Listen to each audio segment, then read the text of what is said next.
দিনাজপুরের হিলিতে সূর্য নাইম হত্যা মামলার ঘটনাস্থল পরিদর্শন করেন পুলিশ সুপার নাজমুল ইসলাম।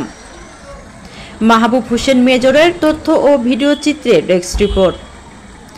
আজ ৫/২/২৫ তারিখ আনুমানিক দুপুর ১২টায় Dinajpur police super Nazmul Islam PPM সেবা এ সময়ে উপস্থিত ছিলেন হাকিমপুর ও ঘোড়াঘাট সার্কেলের সহকারী পুলিশ সুপার আনম নিয়ামতুল্লাহ, থানা অফিসার ইনচার্জ সুজন মিয়া, থানা তদন্ত ইন্সপেক্টর জাহাঙ্গীর আলম, এস মোস্তাফিজ সহ বিভিন্ন প্রিন্ট ও ইলেকট্রনিক্স মিডিয়ার সাংবাদিকবৃন্দু সহ অনেকেই।